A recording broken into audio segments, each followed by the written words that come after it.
بسم اللہ الرحمن الرحیم نحمدہ ونصلی علی رسولہ الکریم اما بعد۔ ڈاکٹر صاحب نے بیان میں متقی بننے کی نیت کرایا، اس کے بارے میں کہا تو ہم سب نے نیت کر لیا، متقی بننا چاہتے ہیں۔ متقیوں پر اتنے انعامات ہیں اللہ کی طرف سے کہ ہم سوچ ہی نہیں سکتے۔ اللہ نے کچھ چھوڑا ہی نہیں ہے جو متقی کو نہ دے، بس اسی میں سب آ گئے۔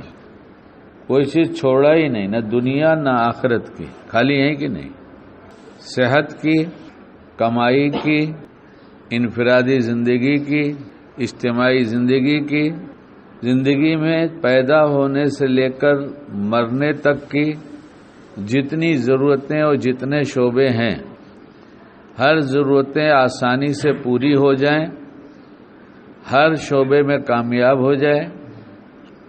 جب اسے دفن کر کے لوگ آ جائیں اور کوئی ساتھ میں نہ ہو، وہاں بھی کامیاب، پلصراط پر گزرے وہاں بھی گزر جائے آسانی سے۔ بلکہ کتابوں میں یہ بات پڑھنے کو ملی ہے کہ ایک جنتی فرشتے سے سوال کرے گا کہ میں دنیا میں سنتا تھا کہ ایک پل ہے جس کو پلصراط کہتے ہیں، اور وہ بال سے زیادہ باریک ہے، تلوار سے زیادہ تیز ہے، وہ کبھی آئے گا؟ وہ پوچھے گا وہ کبھی آئے گا؟ تو فرشتہ کہے گا تم تو اس سے گزر گئے۔ تو یہ متقی کے لیے وہاں بھی ایسی امتحان کی جگہ جہاں گزرنا مشکل ہو، پلصراط پر گزرنے کے لیے بازار میں گزرنے میں متقی ہوگا تو آسانی سے گزر جائے گا۔ بازار میں یہ چلتا ہے، گزرتا ہے تو اس کی نگاہیں اس کے قابو میں رہتی ہیں۔ اب یہ متقی ہے اگر نگاہ کا، تو وہاں کا راستہ بھی اللہ طے کریں گے، یہاں تک کہ جنت تک کا راستہ آسان کر دیں گے۔ کچھ چیزیں ہم نے سمجھ لیا ہے مشکل ہے، جیسے لفظ متقی آتا ہے تو شیطان فرماتا ہے یہ اللہ والوں کا کام ہے۔ کس کا؟ یہ اللہ والوں کا کام ہے۔ وسوسہ ڈالتا ہے، کیا کہتا ہے؟ ارے اپنا کام تھوڑے، اپن تھوڑی متقی بن سکتے ہیں، یہ تو اللہ والوں کا کام ہے، تو ہم سب اللہ والے ہیں۔ لا الہ الا اللہ محمد رسول اللہ کہا تو ہم تو ہو گئے نا کمپنی کے آدمی، اللہ کی کمپنی کے آدمی، ہم تو سب اللہ والے ہیں۔ کچھ مشہور ہیں اور کچھ مشہور نہیں ہیں، لیکن جس نے لا الہ الا اللہ کا اقرار کر لیا ہے وہ سب اللہ والے ہیں۔ اس لیے یہ وسوسہ بہت آتا ہے، جو بہت مشکل کام ہے۔ اللہ والا بننا تو بہت مشکل کام۔ متقی، ارے بھائی یہ تو بڑے لوگوں کا کام ہے، نہیں، ہمارا آپ کا سب کا کام ہے، اور ہے بہت آسان، ہے بہت آسان۔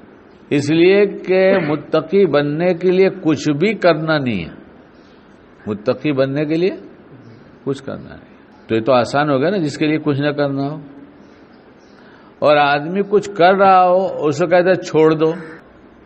کوئی کام کر رہا ہو تو کام کرنا مشکل ہے نا، کام کو چھوڑنا تو مشکل نہیں۔ کوئی آدمی کوئی کام کر رہا ہو، اسے کہا جب اسے چھوڑ دے، تو چھوڑ دینا آسان ہے، کرنا آسان ہے، کرنا تو مشکل ہے، اور چھوڑ دینا آسان ہے۔ اس لیے متقی بننے کے لیے کچھ کرنا نہیں ہے، صرف گناہ چھوڑ دیا اور متقی ہو گئے۔ گناہ چھوڑے اور متقی ہو گئے۔ گناہ کراتا کون ہے؟ نفس اور شیطان۔ یعنی یہ بات طے ہے کہ بار بار کہہ دو، کسی مسلمان سے پوچھو، کسی سے پوچھو، ارے چھوٹے بچے کو پوچھو کہ اللہ پاک کو ناراض کرنا چاہتے ہو؟ جو کہتے نہیں۔ تم چاہتے ہو؟ نہیں۔ کوئی بھی تو نہیں کہتا کہ میں اللہ پاک کو ناراض کرنا چاہتا ہوں۔ ایک مسلمان ہمیں بتا دو۔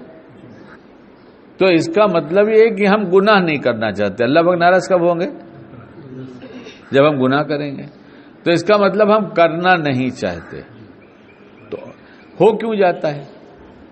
ہو کیوں جاتا ہے؟ ہم اس کو دہراتے نہیں صبح میں کہ ہمارے ساتھ نفس شیطان دونوں لگے ہوئے ہیں اور انہوں نے اب تک ہم سے فلاں فلاں گناہ کرایا ہے، ہمیں اس کی عادت ہو گئی ہے اور سب کو پتہ ہے۔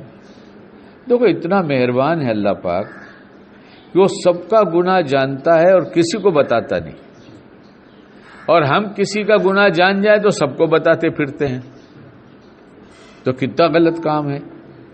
اور یہ غلط کام چھوڑ دینا ہے، کیا کرنا ہے بھائی؟ بتانے جانا تو ایک مشکل کام ہے نا، اور جانے ہی نہیں ہے، بتانے ہی نہیں ہے، اور بولنا ہی نہیں ہے، تو سب آسان ہے۔ لیکن ہم کو پتا ہے کہ ہم نے کیا غلط کیا، ہم نے غلط کرنے کے ارادے سے غلط نہیں کیا، ہم چاہتے نہیں تھے، ہم سے ہو گیا، تو ہم روز اللہ پاک سے کہیں نا، صبح میں طے کر لیں کہ اللہ پاک ہم نہیں کرنا چاہتے۔ دیکھیے جیسے میں آپ سے کہہ رہا ہوں، اگر ہو سکے تو کچھ انداز اپنائیے، زبان اپنی استعمال کیجئے۔ آدمی جو چیز اسے اچھی لگتی ہے وہ نقل اتارتا ہے۔ آج کل وہ بندروں جیسا بال چلا ہے، ہاں عجیب حال ہے، یعنی کہیں سے تو اچھا نہیں لگتا، کہیں سے اچھا نہیں لگتا، لیکن کیوں انہیں اچھا لگتا ہے پتہ نہیں۔ ایسی بہت سی چیزیں، تو نقل اتارنا تو کچھ آپ دیکھیے، اگر آپ کو اچھا لگے تو آپ بھی اتار لیجئے نقل، اور نہ اچھا لگے تو مت اتاریے گا۔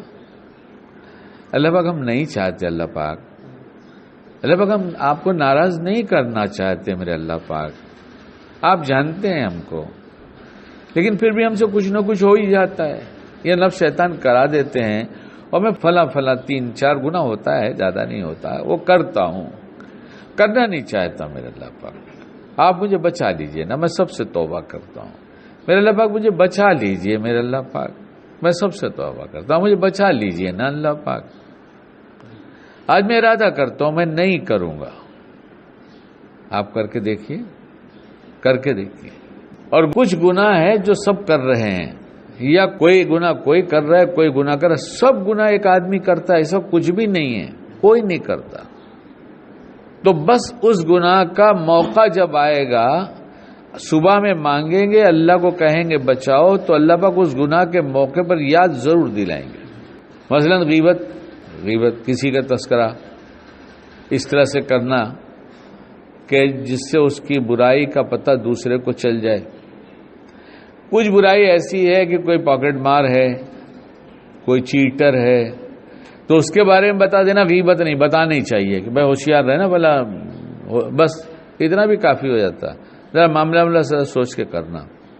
تو غیبت معاشرے کا ایک عام رواج ہو گیا، ہر گھر میں گھر گئے، اور غیبت کرنا زنا سے زیادہ بری چیز ہے، زنا سے زیادہ۔ تو غیبت چھوڑیں گے تو غیبت کب ہوتی ہے؟ جب 2 لوگ ملتے ہیں تو ہوتی ہے، جہاں 2 آدمی کی ملاقات ہوئی، چاہے جہاں بھی ہو، غیبت کا موقع ہی اسی وقت ہوتا ہے جب ایک دوسرے سے ہم کلامی ہوتی ہے، یعنی بات چیت ہوتی ہے، چاہے فون پر ہو جائے چاہے ملاقات پر ہو جائے۔ اور ہم کو معلوم ہے کہ اب تک ہم سے شیطان نے غیبت کرایا ہے، تو آج طے کر لے نہیں کریں گے، اور نہیں کریں گے۔ جب بات کرنا شروع کریں گے تو اس وقت اللہ پاک خیال فوراً دل میں ڈال دیں گے، دیکھ غیبت مت کرنا، کر کے دیکھو، جس گناہ سے بچنے کے لیے اس کی پناہ میں چلے گئے وہ نہیں بچائے، یہ ہو نہیں سکتا۔ پھر ہاتھ پکڑ کر شیطان کھینچتا اور ہم بدن کو ڈھیلا چھوڑ دیں اور ادھر چلے جائیں تو ہمارا قصور ہے۔ حضور پاک علیہ الصلوۃ والسلام مکے میں جب لوگوں کو دعوت دے رہے تھے تو کچھ ایمان لائے اور کچھ ابھی ایک ایک کر کے آ رہے ہیں، تو اس میں کبھی کوئی کسی بڑے سردار کے پناہ میں چلا جاتا اور وہ سردار کافر ہوتا، مشرک ہوتا، اور اس کی دوستی ہوتی، تو کہہ دیتا کہ بھائی اس کو کوئی ستانا نہیں ہے، میری پناہ میں ہے ایسی بات ہے نا کتاب میں۔ یعنی لوگ ستا رہے تھے ایمان لانے والوں کو، اور یہ ایمان لانے والا کسی سردار کا، کسی بڑے آدمی کا دوست ہے، ملاقاتی ہے، اور یہ ایمان لایا۔ اب جب لوگوں نے ستانا شروع کیا تو اس نے اس سے کہا کہ میں تمہاری پناہ میں آتا ہوں، میری حفاظت کر لو، ہماری زبان میں۔ اس نے کہا ٹھیک ہے، اعلان کر دیا یہ میری پناہ میں ہے، کوئی اس کو ہاتھ نہیں لگانا۔ تو اب اسے کوئی ہاتھ نہیں لگا سکتا تھا۔ کافر سردار کی پناہ میں دشمن ہاتھ نہ لگائے، اللہ جل جلالہ کی پناہ میں کوئی چلا جائے اور نفس شیطان دشمن کھینچنا چاہے، پھر اللہ حفاظت نہ کرے، نہیں ہو سکتا۔ لیکن ہم اس وقت پھر بھول جاتے ہیں، وہ تو یاد دلا دیتا ہے کہ غیبت نہیں کرنا، یاد آئے گی بات، بس اسی وقت سامنے والے سے بات کر لیجیے، بھائی دیکھو دوسرے کا تذکرہ نہیں کرنا ہے۔ بہت سے لوگ سوچتے ہیں لوگ برا مان جائیں گے، ہم ان کو کہیں گے کہ بھائی کسی کا تذکرہ مت کرو تو لوگ برا مان جائیں گے۔ لوگ کبھی کبھی کہتے ہیں یہ بد اخلاقی ہو جائے گی، یہ بد اخلاقی نہیں، خوش اخلاقی ہے کہ ہم بھی لٹنے سے بچ جائیں، تم بھی لٹنے سے بچ جاؤ۔ اچھا کوئی آدمی ہماری جیب سے یہاں سے ایسے ہاتھ ڈالے اور ایسے نکالے، دکھاؤں گا نہیں اندر کیا ہے، ہاں، تو میں یہ کہہ دوں ایسے کہ رہنے دو نا، رہنے دو، نکالنے دو، روکوں گا تو دیکھ رہے ہیں آپ کچھ دکھائی دیا، نکالنے دو نا، نکالنے دو، کوئی بات نہیں ہے، اب روکنا اچھی بات نہیں، ایسا کرو گے؟ میں تو نہیں کروں گا، میں تو بولوں گا ہاتھ پکڑوں گا، ایسا دوں گا بھی، کوئی نہیں نکالنے دے گا، میں ہی کیوں، کوئی نہیں نکالنے دے گا۔ اور نیکی نکالے تو غیبت کرے، نیکی نکالے تو سیدھی سی بات ہے، نہیں کرنا بھائی، کسی دوسرے کا تذکرہ نہیں کرنا۔ یہ تیاری ابھی سے سب کرنا شروع کر دیں اور آج سے ابھی سے متقی بن جائیں۔ وہ تو جب رمضان کا مہینہ آئے گا نا تو جیسے کپڑا دھل دیا جاتا ہے تو صاف ہو جاتا ہے، صاف ہو جاتا ہے، پھر استری کر کے، اب بمبئی والے تو کڑک استری پہنتے ہیں، کیوں بھائی، تھوڑا بھائی کڑک استری، پتہ نہیں کڑک استری کیا ہوتی ہے، پتہ نہیں ہے، کسی کی عورت کڑک رہی ہوگی، اس نے استری کر کے دیا ہوگا تو باہر نکل کے کہا ہوگا کڑک استری ہے، سمجھنے والے سمجھ گئے، جو نہ سمجھے۔ رمضان میں تو اللہ تعالیٰ اس پر پالش چڑھائیں گے، اپنی محبت کا رنگ چڑھائیں گے، دھو کے کپڑا لے کے جائیں گے، جیسے استری والا استری کر دیتا ہے، آئرن والا آئرن کر دیتا ہے اور کپڑا چمک جاتا ہے، اور ایسے ہی ہم لوگ توبہ ابھی سے کر کے متقی بن جائیں تو رمضان کے مہینے میں اللہ تعالیٰ اپنی محبت کا رنگ چڑھا دیں گے۔ جب اس کی محبت کا رنگ چڑھ جائے گا تو جتنے اللہ کو ناپسند ہیں وہ سب کو ناپسند کرے گا، اور جتنے اللہ کو پسند ہے وہ سب کو پسند کرے گا۔ اللہ کی پسند کا بن جائے گا اور اللہ کی پسند والوں کو پسند کرے گا، اسے اللہ کو جو چیز ناپسند ہے وہ چیز بھی اور وہ اعمال بھی پسند نہیں کرے گا۔ میرے اللہ کو ناپسند ہے، میں کیسے کروں یہ کام تو میرے اللہ کو ناپسند ہے۔ بہت بڑا سیزن آ رہا ہے، یہ بہت بڑا سیزن، تو اس لیے روک دینا چاہیے۔ میں نے کبھی آپ کو شاید بیان میں سنایا ہو کہ میرے پاس ایک نوجوان آیا کرتے تھے اور ان کا ایک کارخانہ تھا، ان کو فکر بہت تھی کہ میں سچا پکا دیندار بن جاؤں۔ اچھا کس کو فکر نہیں ہے؟ ہم پوچھے کس کو فکر نہیں ہے؟ آپ سب کو فکر ہے؟